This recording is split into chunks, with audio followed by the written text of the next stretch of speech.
Hi everyone, I'm Andy. Welcome back to my channel. I've lost count of the amount of times someone said to me, "Oh, I bet that Landy costs a lot to run," or "How much MPG do you get out of that?" or "What mileage do you get out of that?" The truth is, I don't know. I get 300 to 350 miles out of a full tank, and that's pretty much all I know. It doesn't have a trip computer. It's quite old school. It's got an analog odometer, but that's about it. So I wanted to actually know exactly the real world MPG of what my Land Rover was getting. And I'll let you in on a little secret. It's not a lot. So let's get into the numbers. I've got my notepad here because there's a few decimal points, what the mileage I did and the exact MPG, or at least the two decimal points anyway, the MPG. So I filled the Land Rover up initially. I made sure the nozzle clicked once.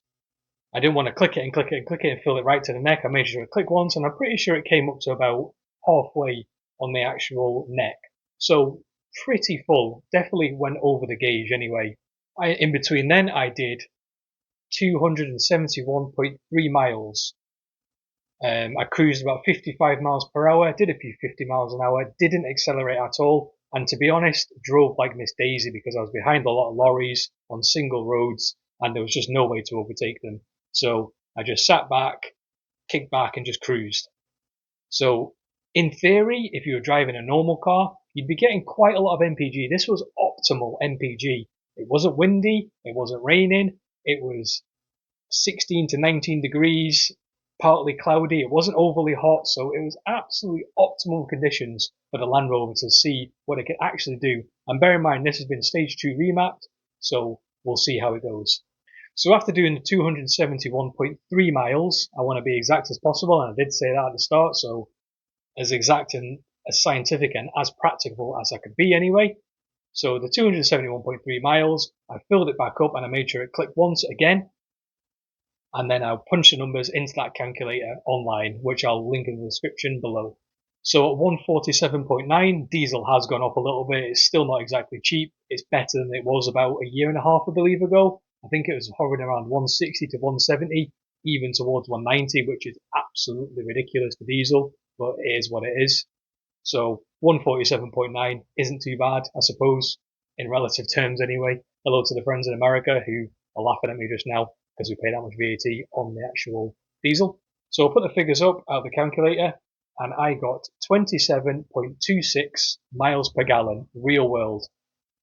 Is this too thirsty for a Land Rover? TD5, 90, unloaded, driving like Miss Daisy? I think it's bordering on, it's a little bit too thirsty in my opinion. I'd be expecting towards maybe 29, pushing 30.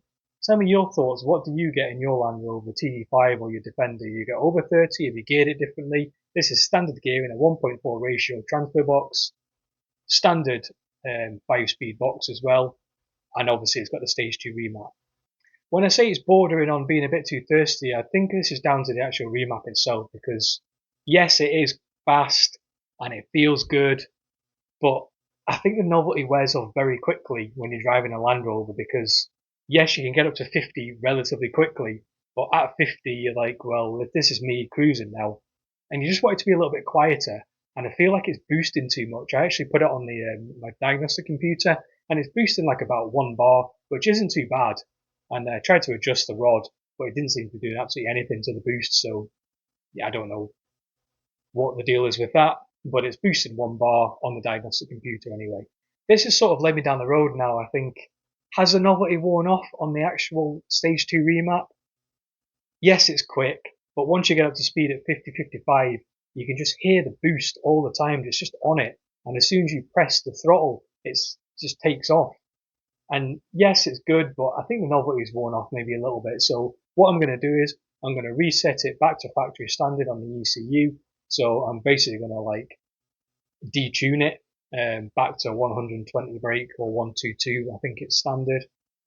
So I'm going to do that. I've got a 100-mile drive tomorrow, and I'm going to compare it exactly. So the conditions tomorrow on my drive, again, it's a 50, 55 mile per hour cruise, 60 in some parts if I can do it on the dual carriageway. And it's going to be between 16 and 19 degrees again, partly cloudy, not very windy again. So it's the ideal sort of conditions to sort of compare apples with apples rather than detuning it in the winter and you're missing the power because you need it to get up a hill that's snowing or whatever. So ideal conditions now to do it, an ideal test to do it. And what I'm going to do is I'm going to fill it up again and then do the test, do the 100-mile test again, and then refill it up again and actually see the real world MPG. So stay tuned for that if that's what interests you. So let's go and detune it. So what I use for my diagnostics is a old Panasonic Toughbook running Windows XP. Yes, it's old, but so is the Land Rover, and I think it does a really good job. To read the ECUs and to write the ECUs, I'm using the FG Tech.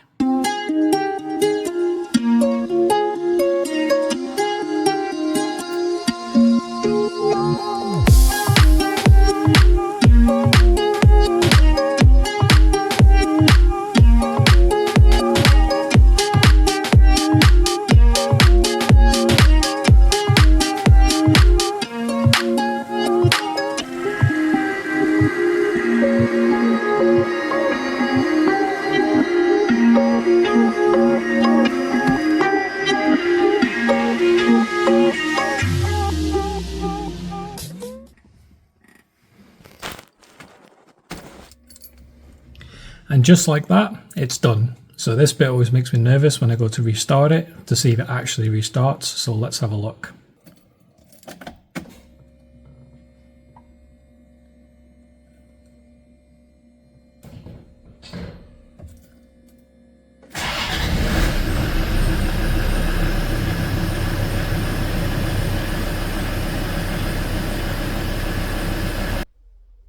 So I'd say that went pretty well.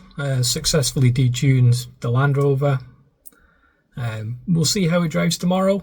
I may put it back on, but if it is quieter at higher speed, but it doesn't quite get up to that speed very quickly, I may put it back on. I don't know, or I may just keep it. What I really need to do is send the file back off to my pal who remapped it, and then reload it back on. Maybe not such aggressive mapping. Maybe just like, I don't know, 20 horsepower or something more.